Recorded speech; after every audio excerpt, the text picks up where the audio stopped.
Hi, this is Rachel McElroy. Hi, this is Griffin McElroy. And this is wonderful. I don't know what to say at this point. In this podcast, let me start. In this new revolutionary style of podcasting, I don't know what to say at this part, because usually we talk about the Bachelor, Bachelorette franchise, but we're not going to do that so much anymore. Yeah, so for those of you that are new to a podcast with Rachel and Griffin, you should know we used to talk about reality dating television. Almost exclusively, yeah. Mostly the Bachelor, Bachelorette franchise, but for a lot of reasons we've decided to move away from that.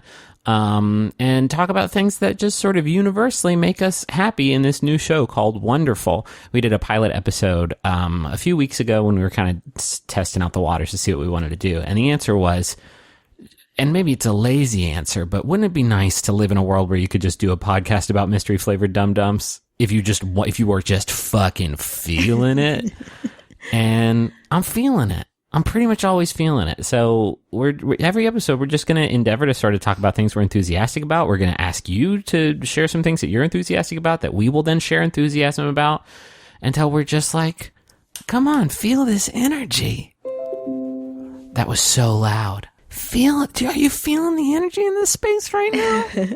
Yeah, we're calling it an enthusiast podcast. And we invite you to be enthusiastic with us. We are going to keep it probably a little tighter than usual, than a lot of your hour-long podcasts.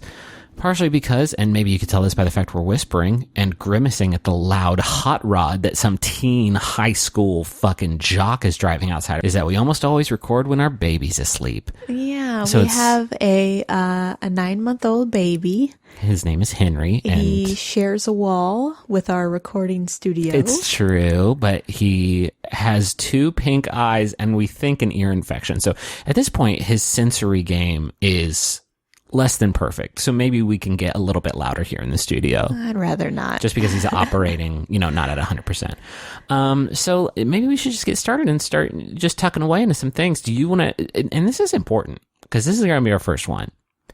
What are you just like fucking feeling right now, Rachel?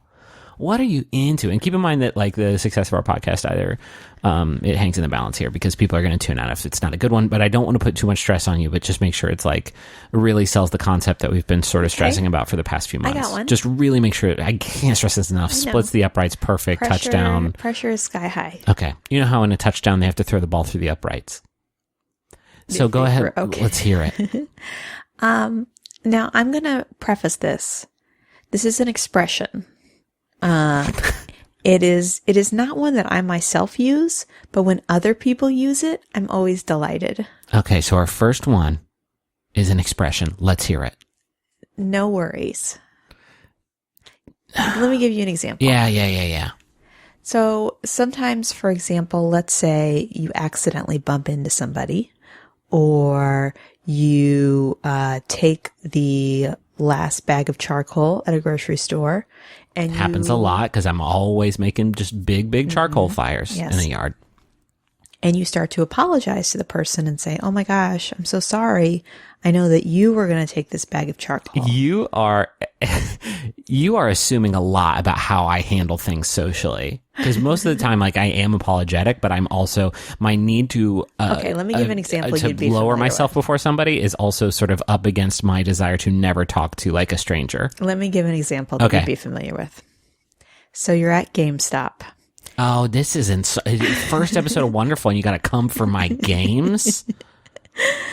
And you go to grab. I cannot wait to hear this fucking poll. The new Mario 4D sensory experience from Nintendo. Are you saying 40 FORTY or 4-dimensional? 4-dimensional. You're talking about some Captain EO. It comes with smell.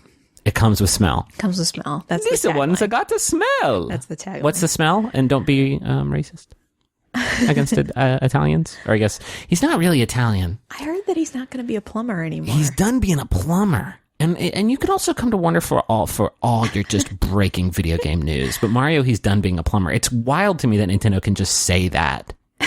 He's not a plumber. Why is he wearing overalls? It's just his clothes. So I bump into somebody because they try to take my Mario game from me. They try to take the Mario 4D. You say, oh, I'm sorry. And they say, Well, I'd have a nerd voice, and they'd have a nerd voice in this thing that you've painted. I'm sorry, you're trying to take away my Yoshi's ore. and they say, no worries. And I always kind of like when I hear it. I'm not a confident person in the sense that I could say no worries. I don't think it's for me necessarily, but when other people say it to me, I enjoy it. Yeah, I think it definitely fills a sort of language niche, right? Like where it says like it's always in response to I'm sorry, because thank you has you're welcome, and I'm sorry has no worries. I guess I've just never really thought about no worries, but I guess it is a nice... chill. Like, it's anticipating that this inconvenience might have you worried. And they're saying, hey, but before you get there... It's no beef. No worries. Is there another thing? What's the closest synonym to no worries? Because I agree with you. No worries is powerful. No worries. Hakuna Matata? Are you setting me up? I didn't think I was setting a trap, but if you had said the next sentence in there, I would have sprung the Hakuna Matata trap on you. And you would have been in my pit for hours. So I did a little research on this expression. You want to hear about it? There's reason. I just thought it was like some weird, like cosmic sort of consensus of just like, we need a thing to say when somebody apologizes, but it's really not a big deal. The Oxford English Dictionary said that the usage of no worries began in Sydney, Australia in 1965. Oh, what would that sound like? Please. Come on. They gave an expression. No, I'll get there. I'm going to do it. I'm going to do it just for you because it's our very first episode of Wonderful. But they give an expression that I will read in my Australian accent. Oh, well, it's going to be so good, everybody. No worry. It's amazing what a few schooners of jolly does for a bloke. Jesus Christ. You asked for it. I know, that was a good Jesus Christ. I was thanking Jesus. Do you see how I bent my head down? It's because I was immediately sent into a prayer state, thanking Jesus for the gift of you. So they think the article I read, which was from quartz.com, thinks that Crocodile Dundee played a big role in the Americanization of this expression, which was Crocodile Dundee, for you who probably don't remember, because it was in 1986, was a box office hit. Didn't do as much research. You can believe that. You can tell where Rachel was like, I've done enough research. It starred Paul Hogan, was the second best grossing film behind Top Gun. Wow, okay, That's never mind. I take old. it back. You've That's done gotta be old that's got to be old info. But his catchphrase was no worries, mate. All right. Well, I like it. Anyway. And that was a good one. I never thought about no worries, but I like it. I had somebody, so I was walking in the stairwell at my work. Okay. And I almost bumped into somebody because the way the stairwell, the doors open up, yeah. you run into people constantly. Sure. And I said, oh, I'm sorry. And she said, no worries. And I said, it's like you know me because I would have worried. Yeah. Thank you. There are definitely people who would take that worry. Like, you know what I mean? Like, I'm sorry. Like, oh, well, now I'm in charge. I'm so sorry. Yeah, you are. Now I'm in charge. You want my last bit of research? You've done a lot of research on. I'm starting to feel very shitty. I have like 5 things that I have no research on. I have a thing I didn't research. Okay. I'll do that next.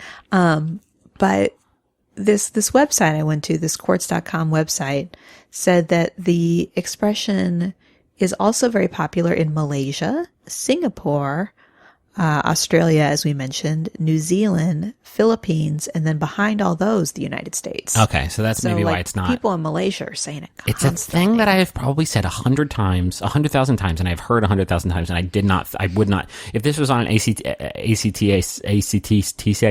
prep test, yes. That was like, thank you is to you're welcome is to I'm sorry is to what? I would not know the answer to it. It's a weird alien thing to think about, divorced from bumping into somebody on a staircase, but it is a nice little turn of phrase. It's an expression I like. I don't know which of mine to start with, so I think I'm just going to go with the one that is the longest, and that is the 6 notes that Carly Rae Jepsen sings leading into the chorus of Cut to the Feeling. I could have done anything here. Mm-hmm. It's episode 1. I don't want to like burn all of my good CRJ material, but It Cut to the Feeling dropped earlier this year, right? And a lot of people like summer hit, and I listened to it and I was like, oh yeah, this is fucking great. And I again, CRJ's Emotion is unironically probably top 5 albums of all time for me. But I only listened to Cut to the Feeling that one time. And then I was trying to like entertain Henry, and we were bouncing around in the bed, and I just put on like, oh, there's Cut to the Feeling, and we just had a little dance. And then listening to that, I was like, oh, wait a sec, this song fucking owns bones. I don't think I know the 6 notes that you're referring to. I will play it for you in a second, very quietly. Okay. But there's a build up to the chorus. And it happens twice, I think, maybe 3 times, where she just lets out this sort of like Xena-like battle hymn.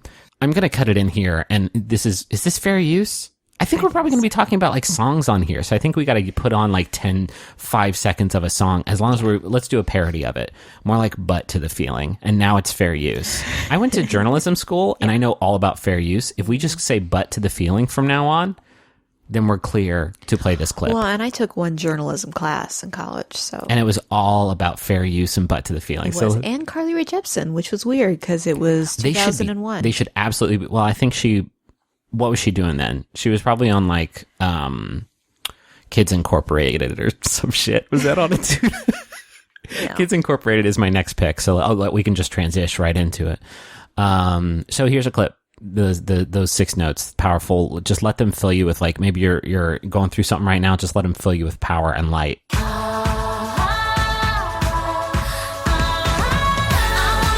It's very good.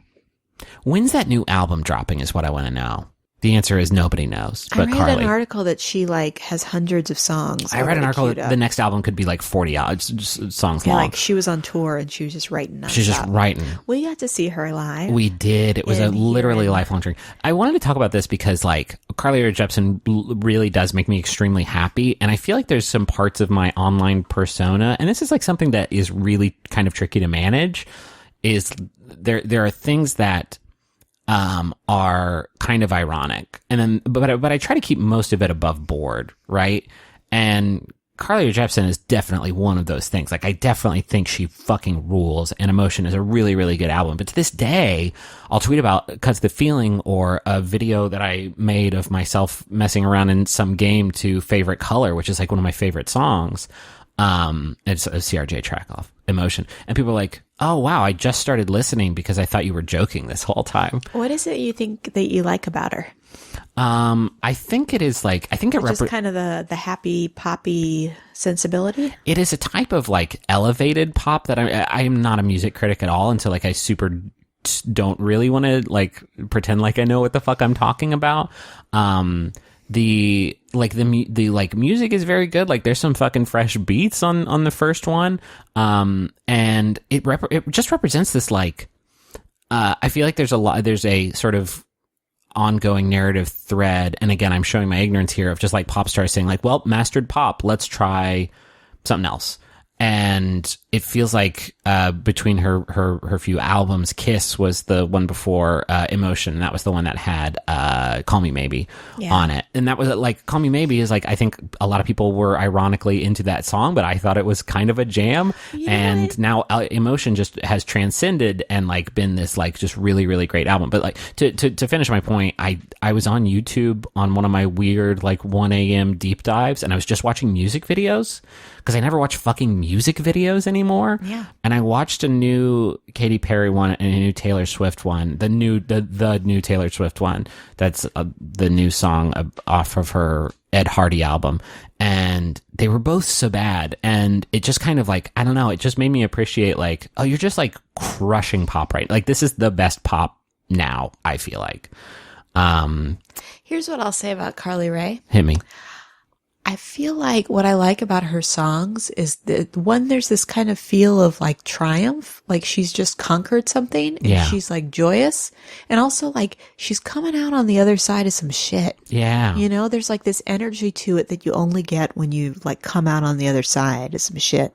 Yeah, there's and like a lot of the songs touch on that, like Boy Problems is about like, you hear that and you think like, oh, it's about her having boy problems, but it's actually about a friend of hers who she is exasperated by because she only talks about her boy problems and not like forming like a deeper connection with her friends. And it's like, oh, that's good.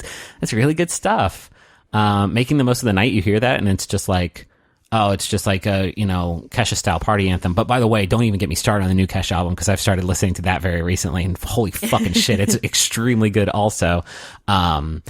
but it's not like it is like about like you trying to get a friend out of a funk and going on going on an adventure with them to try to like raise their spirits. Like there's a lot. I don't know. I just really like. Yeah. I could listen to it nonstop. We took a trip after Emotion came out. I think it was one of our tours, and we like measured time by Emotion listens because we just like burned it all down. So like I don't know. It's really good. You and your bros. Yeah, and those 6 notes again. Just one last time. Let them fill you with power, and just take on whatever the day's got for you.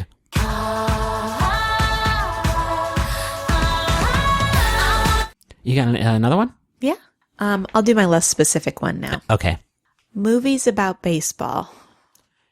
Okay. This is surprising for a few reasons. Did it surprise you that you picked this even? Yes. A little bit? Okay. Yes. One, I don't really like baseball. I mean, I enjoy going to a baseball game. I'll watch it on television if other people are watching it. I think that's erudite. I enjoy the romanticization of baseball more than I think I enjoy baseball. So here's the thing, and maybe it's just because of the sheer volume of baseball movies, just because we are Americans in America and it is our national pastime. Sure. But there was this quiz the other day on like how stuff works, I think, that was like 100% of Americans can't name more than 10 baseball movies. And I was like, well, I'll take this quiz. And I got like tons of them right just by like looking at one. Well, the image. Major League Series gets you like halfway there. See, I'm not even talking about those. Angels in the Outfield. I haven't even seen those. Can I give you my list? Yeah, sure. These are the baseball movies that I have seen. Can we play knockout and we'll just go back and forth and whoever can't name one loses? I love games. Well, I have mine written down. Oh, well, shoot. So it's kind of cheating, but we can play if you want. You'll just crush me with your cheater list. Okay. Okay. Sandlot. Angels in the Outfield. I'm just going to take that one. Field of Dreams. I'll take just one Major League and then now we're clear again. 8 Men Out. Little Big League? Was that the name of that one with the boy through the thing? The boy through the arm? No, Rookie of the Year. Okay. The Natural. Little Big League was another one where the kid owned it was a another one, baseball yeah. team. League of Their Own. You said Sandlot, right? That was your first one? Mm-hmm. Oh, boy. Moneyball. And, yeah, my other one was going to be Rookie of the Year. So you kept up. You got another one? Oh, now we're in it. Now we're in the fucking game. Oh, my God. I need this. I need this win. I've never seen the Mr. 3000, but that I think is baseball with Bernie Mac. Yes.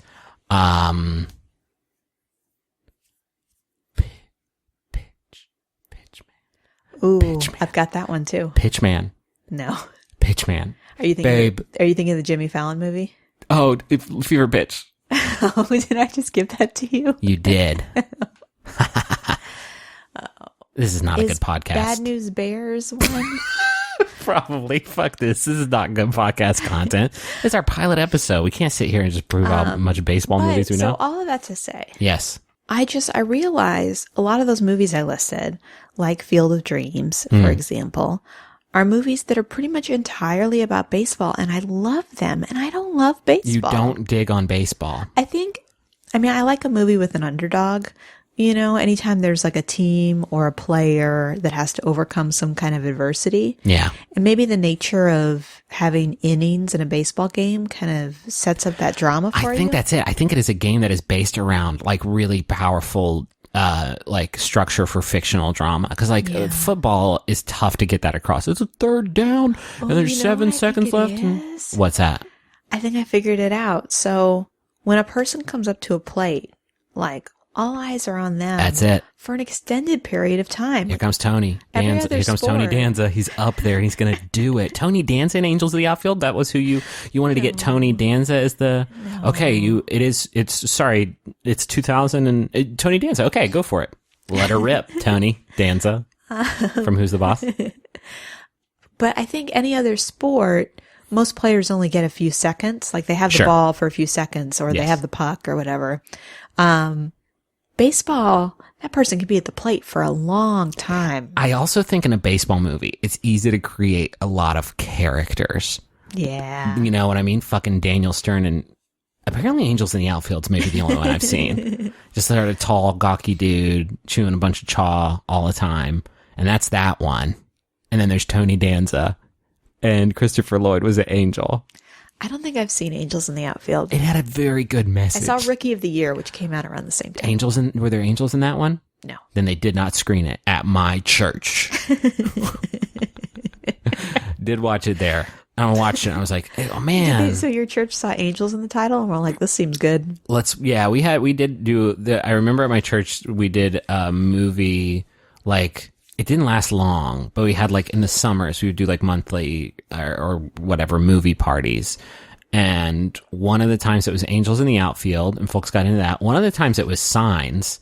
Cause that had a sort of predeterminationary sort of message in there.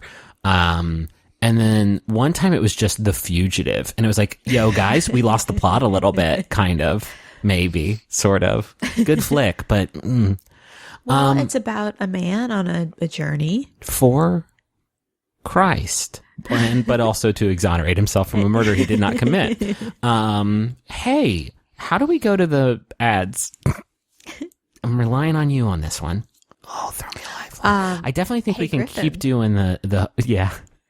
You know what else I think is wonderful? Well, now, but I was talking about, yeah. Oh, money is wonderful. That seems sort of antithetical to like what we're going for here. Like, yeah, baseball movies are great, and Carly Rae Jepsen's 6 Powerful Notes, her Fus Roda, her dragon and shouts. And also the following products you can buy. And also these products. No, I don't like that. We got to have a separation in church and state. Can we just do, hey, babe? Yes. Can I steal you away? No. I think we can just do it. I think because I definitely want that home improvement stinger still in the mix. This was something we did on Rose Buddies for many years too, was all that Rose Buddies ran. And I think it can stay in the picture. Okay, so the way it would work is that Griffin would ask if he could steal me away, and then inexplicably I would go,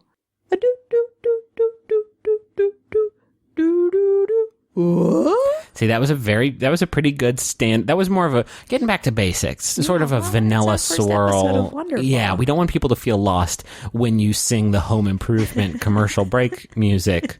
You want it to sound like the home improvement commercial break music so people aren't confused. Exactly. I have missed 4 picks in my fantasy football draft.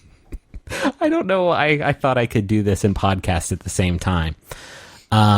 Baby, I'm so glad that here on our maiden voyage of the wonderful ship, what do they call boats? The SS Wonderful, that we are joined by MeUndies in the mix. MeUndies is on me right now, and they are so very comfortable. They look really good, but they're also so comfy, and that is a very tough balance to strike. And you don't have to sacrifice style or comfort. You just go get these good underwears that are made of sustainably sourced, naturally soft fabric that is 3 times softer than cotton. Can we talk about the word underwears as long as we're like sort of talking about like the origins of things? Because I swear to God, I hear, and maybe it was because that one character in the room said it that one time, but I hear the word underwears a lot more often these days. I do not. It must be the circles you run in. Must just be my dirty, nasty circles. They will guarantee that you will love these undies, my dirty circles, but also MeUndies, or you'll get your money back. And right now they have an exclusive offer for our listeners. You can get 20% off, free shipping, and their 100% satisfaction guarantee if you go to MeUndies.com/rosebuddies. That's MeUndies.com/rosebuddies. It's a limited time offer, so what are you waiting for? Go to MeUndies.com/rosebuddies right now. Our next sponsor is Blue Apron. Blue Apron is a service that we use all the time. We eat Blue Apron meals a few times a week. Yeah, a few times a week for sure. For less than $10 per person per meal, Blue Apron delivers seasonal recipes along with pre-portioned ingredients to make delicious home-cooked meals. And these are meals like skillet vegetable chili with cornmeal and cheddar drop biscuits. Oh, damn. Holy shit. That sounds really good. Yeah. Blue Apron knows you're busy, so now they are offering 30-minute meals. Oh. These meals are made with the same flavor and farm-fresh ingredients you know and love and are ready in 30 minutes or less. I want to be clear here, because this may be somebody's first episode. They may have never listened to one of our products before. When I just got very excited when I heard about vegetable chili being made in a skillet with cheddar drop biscuits, and I went, oh, nice. That may have sounded like any kind of infomercial bullshit, and I promise it is that I know that one of these days I'm going to open up one of these boxes, and then a few hours later I will have cheddar drop biscuits in my mouth and then my tummy. Mm-hmm. And that got me genuinely excited as a purveyor, as a master of the Blue Apron arts. So check out this week's menu and get your first 3 meals free with free shipping by going to blueapron.com/rose. That's blueapron.com/rose. Blue Apron, a better way to cook. Probably going to be some codes and hyperlinks that are still referencing Rose Buddies, and we are sort of working through this transition together with everybody to make it work. So please don't tweet at us. Hey, here's a Jumbotron message. This one is for Sasha, and it's from Lapis, who says, "Happy birthday, dear sister. Through my transition and life, you've been the most supportive and loving sister, and I'm so proud you finished your education degree and are now a real teacher. I couldn't think of a better way to thank you than having Griffin and Rachel wish you a happy birthday. Here's to another year of adventures, lunches, and love." Wanted this one in July. Hopefully you still love teaching. These fucking kids. New school year. They come to my classroom, they steal all my Kleenex boxes. Got mad bugs, can't do nothing because these frickin' kids. It's only been 2 months, but I'm so sick of their BS. Because of my bugs. All right. I didn't know what that was. I was role playing. You know how I like to do. Just exclusively around Kleenex. Mm-hmm. We were talking yesterday when we were buying Kleenexes about like every time you would buy school supplies, you'd have to get Kleenexes for the teachers and how like bogus that was, that like we had to supply those. Bogus in the sense like we're happy to do it, but also like, boy, you need me to get you these tissues? That's no good. How ridiculous. This next message is urging you to go out and grab Supernatural Attraction Issue 1 at kelmcdonald.com. That's KELMCDONALD.com. And here's a little bit about that issue. Persephone was killed in a hit and run, but her roommate fixed her. She is now returned from the dead with only a few scars as proof of the incident. Her unique situation allows her to find out her school is full of all kinds of supernaturals, and she's the focus of this community's attention.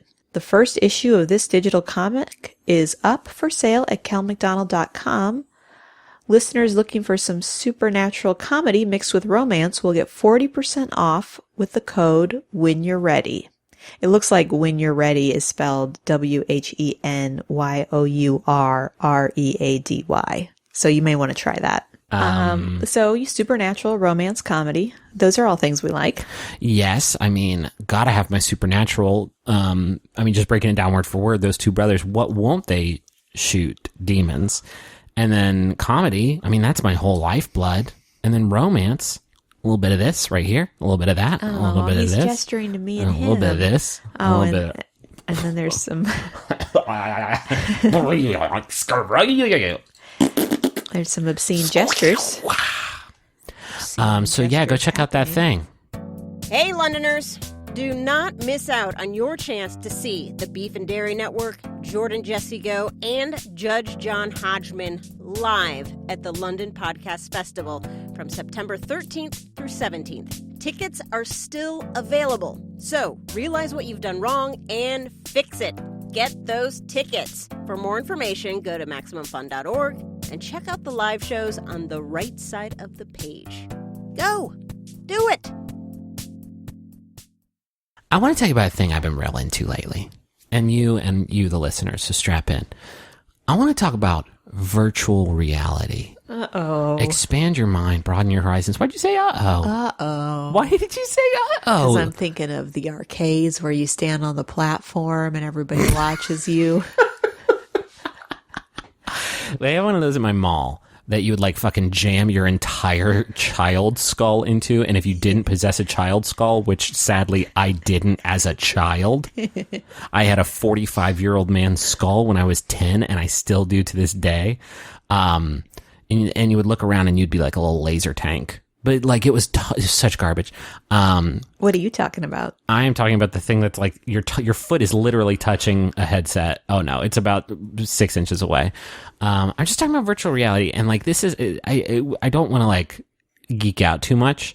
I mostly want to talk about the fact that like I dipped out for a bit. I've had the Oculus Rift and we have a Vive. Also, these are two different types of like virtual reality headsets that are out right now. We've had them for a while, and I got them last year and like messed around with them for a while, and it's really neat. And then I stopped doing it. And in the span of time, in like the last like 8 months or so, some really cool stuff has come out. And so recently I've been getting back into it and checking stuff out. And like the experiences have evolved to be like really, really cool very, very quickly. And so I referenced that like game that I did the Rae Jepsen thing in. There's just a game called Chroma Lab where you're just in a thing, just in a Squarespace. Squarespace is not a sponsor this week, but hit us up, with these little color balls that you can move around, and it's just really trippy. And then there's one where you're on a spaceship and you're just pulling yourself through the spaceship and flying around. And instead of like sort of dipping into any sort of individual experience, the reason I'm enthusiastic about it is because I can't think of any other thing in my lifetime that has gone so quickly from like sci-fi, like ergonomically impossible bullshit to like I own 2 of them and they're pretty good. Yeah, so this just works with your computer, right? Yeah, so there's a few when a lot of people talk about like VR becoming like accessible to everybody, like that's the big stumbling block, is just having it be this self-contained thing that you just put on your head and no wires, no nothing. And there is the Gear VR. You can slot your like Samsung phone into this little headset and it works fairly well. It's still just like a one phone, so it's not like super powerful. But yeah, it does plug into your computer, and your computer like handles all the processing of it. So like it's really inaccessible. I saw my uncle on Facebook like saying like, I want to get into VR, and I was like, I can help you with that, but it'll probably be about $1,500. And so like I understand that that's like sucks. And I think you have to be coming at it from a place of privilege to even like have access to this stuff right now. But the dream of like, if you had told me in 2008, like, hey, VR is going to be here and like you'll have one and it'll work like better than I think you thought it would work in your lifetime, I'd say like, no, you're telling tales out of school. And it like totally does exist. And I guess I just like, this is the thing everybody talks about, right? When they talk about like, well, when I thought by the time I got to be 30, we'd have jetpacks and flying cars. Exactly. I would comfortably have included that when I was a teenager. I would have comfortably included like virtual reality in that, because you read like Snow Crash and you're like, or you see The Matrix and you're like, oh, fuck yeah, that looks cool, but not in my lifetime. But it is like, it's here. And I guess like self-driving cars are getting there too, which is like kind of wild, but like this is the most tangible thing. And I don't know, I just really, I played the game I referenced earlier.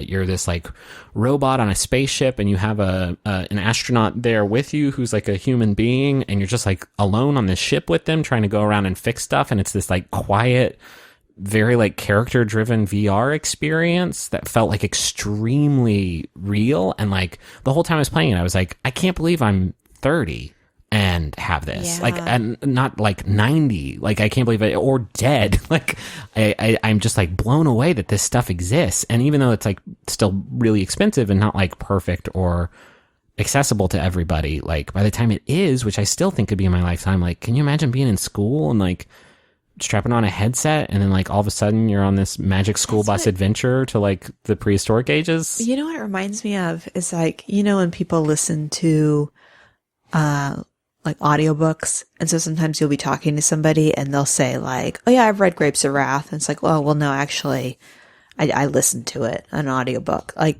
it'll kind of be like that with VR of like, oh, I've been to the Louvre. Well, actually just through virtual reality. But I think we'll hit a point where it's like, that's not that big a distinction. Yeah. I think one of the reasons like I'm excited to do this podcast is because I think I am in general a very enthusiastic person, and I like sharing that. Like when I'm into something, it is hard for me not to talk about it with people. And I feel like I butt heads with folks I don't butt heads because I don't fucking say anything, but I don't like get in fights with my peers about this. But like I see people who like get a headset and then they do it and they're like, this sucks, the cord's too thick. And it's like, you can put on a helmet and be on a spaceship and it works really good. Like, I feel like there's a lot of people anytime I say anything about VR, like I get dunked on pretty quickly by a lot of people who like want to talk about the, you know, the logistical problems with it or the price problems with it, or like, oh, is that the only thing you've played? How's your $1,500 rig doing for you? When like, I think it's just fucking incredible that this thing's here. Like, I can't believe it's here and that it's like sitting on top of my computer right now. And if I wanted, when we're done with this podcast, I could go, you know, to the Wild Wild West or whatever. I'm just blown away by that.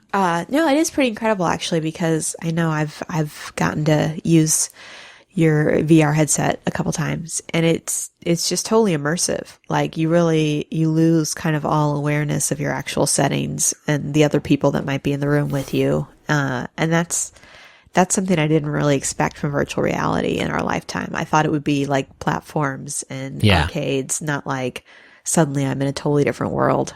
And I'm wondering if there is this, like, a way that those sort of revelations like build in life. Like, I'm wondering, like, now that virtual reality is a thing that I have, and it went from this thing that I never thought existed to a thing that like does exist.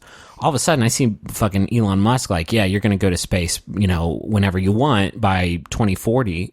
And like, maybe like 5 years ago I would see that and be like, oh, bullshit. But I do have this virtual reality headset that works. So like, maybe my dude's going to get me up there. Like, maybe my dude is going to be able to ship me from LA to San Francisco in like 8 minutes. In like some sort of human blender. Like, okay, yeah, go for it. Let's do it. Let's go wild, Elon. Ship my particles, dog.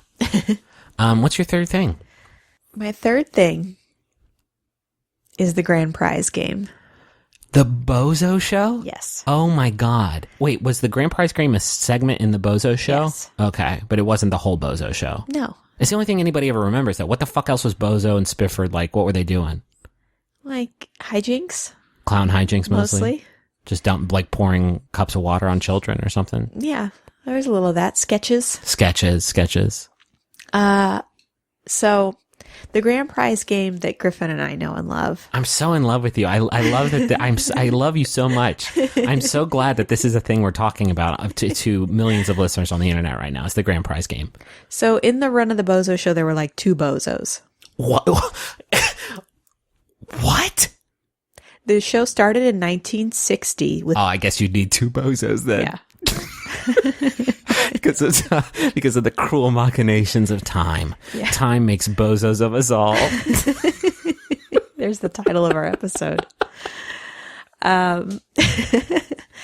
So Bob Bell was Bozo from 1960 to 1984. So 24 years of Bozo. And then he got his little squirting water pin. He got bozoed. Oh, I thought you were going to say he passed away. His squirting water pin and his bronzed clown shoes and packed up for retirement. And then, but he's okay, right? I'm sure he's fine. And then the Bozo that you and I are familiar with is Joey Doria, and he was Bozo from 1984 to 2001. 2001. I went on YouTube to watch little clips. Because I had a very distinct memory of what he sounded like. Yeah. And that he was like actually a very funny man. And I think he was. Like, he had like a real good... Gotta be, man. Like, if you're on the air for fucking 50 years, you gotta have a little bit of... You gotta have some pith in there. So the grand prize game... Yeah. ...was on every Bozo show. And I think I just kind of love game shows. And this was like a game show element to a largely clown-focused show. Yeah. 6 buckets in a row, vertically. Are they different sizes? Do they get smaller? No. Interesting. Same size.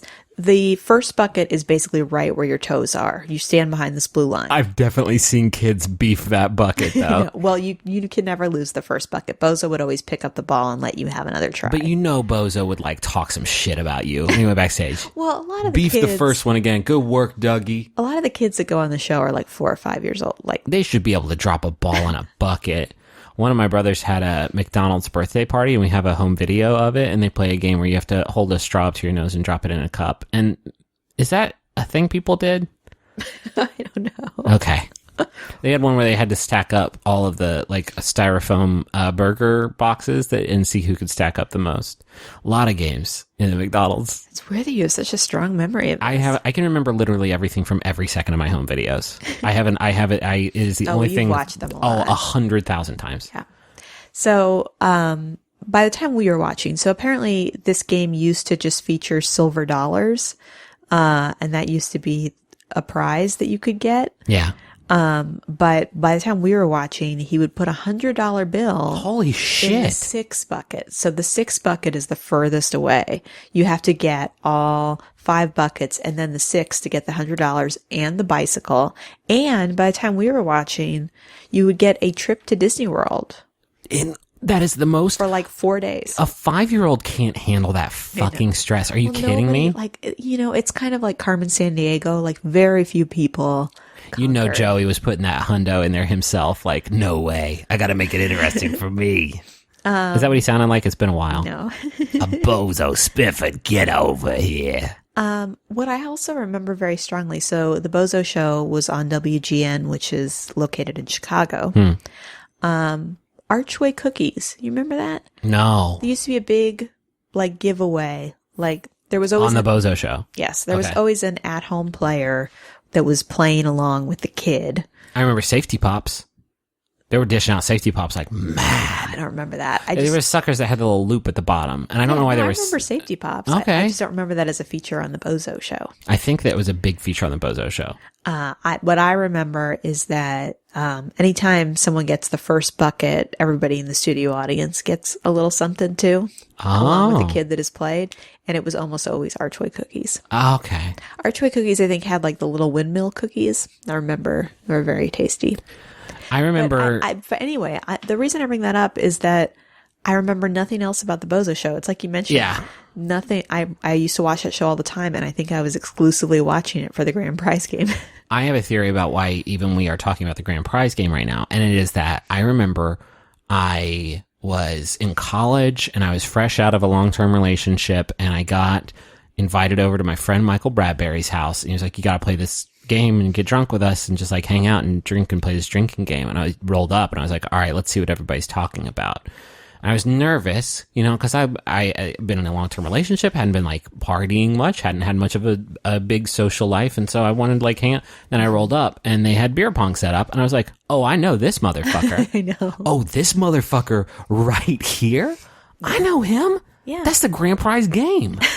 Except at waist level. Except at waist level and you get drunk. Not that Bozo wasn't, but yeah. And I think everybody has that moment. Or the first time they play beer pong, like, you mean the grand prize game? Okay. I've always wanted to. These are in a triangle. That almost makes it easier than if they're in a line.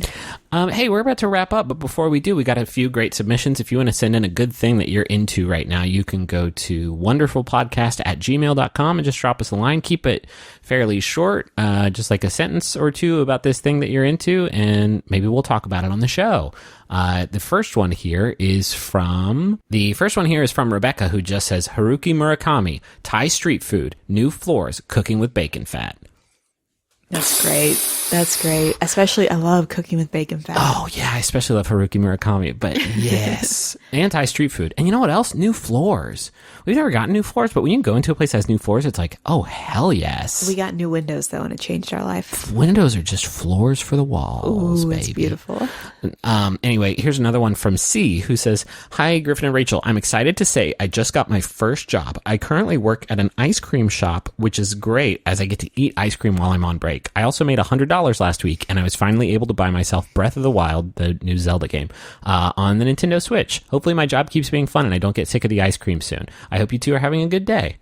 This was maybe the greatest email I've ever received in my entire life. Thank you so much, C. It's lovely. Also, I mean, you're familiar with that kind of gig because you used to work at That was my first job, was working at country's best TCBY. yogurt. And I would be lying if I said that the reason I got that job wasn't so that I could have money to afford video games. Yeah. Then I got a job at GameStop and I just cut out the middleman. Thank you, C. Here's one more from Bodie, who says, Over the Garden Wall.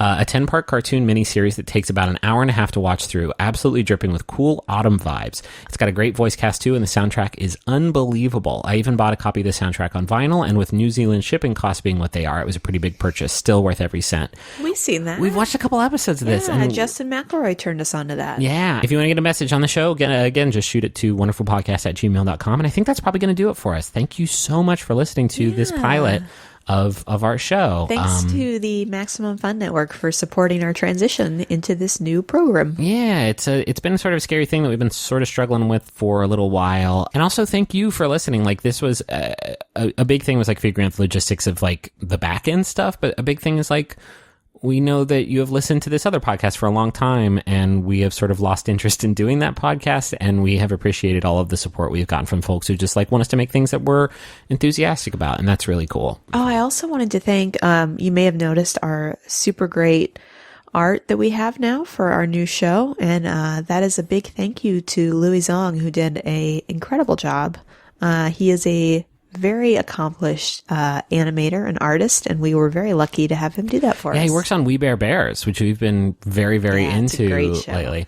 Thank you very much, Louis. And thank you to Bowen and Augustus for letting us use the song Money Won't Pay. It's like, I've been obsessed with Money Won't Pay for forever, and yeah, Griffin played it for me, and we both were like that immediately. Like instantly. I've wanted to like use it as a theme song for something for so long, and so when we talked about doing Wonderful, I was like, oh, it's going to be Money Won't Pay. It's going to be our outro too, which you're going to hear here in just a few seconds. Thanks again to Max Fun. Go check out these shows there on MaximumFun.org, like One Bad Mother and Stop Podcasting Yourself and Tyson Fights. And Dead Pilot Society, all great shows there. And we have other podcasts and videos you can find at McElroyshows.com. Is that it? That is. What are we going to do for our outro? Let's not, we don't got to settle on that one, episode 1. Okay. I don't want to get into a bad funk because I want to say like, no. See, that's what I'm saying. I'm overthinking it. Let's just say thanks for listening. Thank you for listening. And we'll be back next week with a new episode of Wonderful on Wednesday. So see you then. Thanks. Bye. Bye.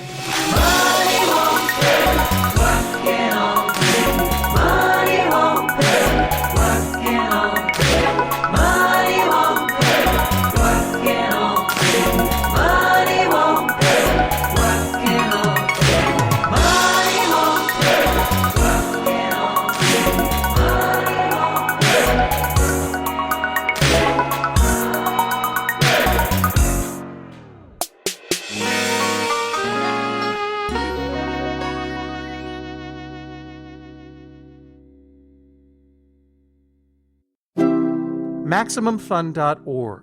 Comedy and culture. Artist owned. Listener supported. Going into a Bullseye interview, I know it's somebody who does amazing work, but it's an actual conversation. I don't know where it's headed. Absolutely. You're absolutely right. You said it actually better than I did, so I have to think about what that means. Hey, this is the straight talk that you're going to get on this show. Bullseye. Creators you know, creators you need to know. Find it at MaximumFun.org or wherever you get podcasts.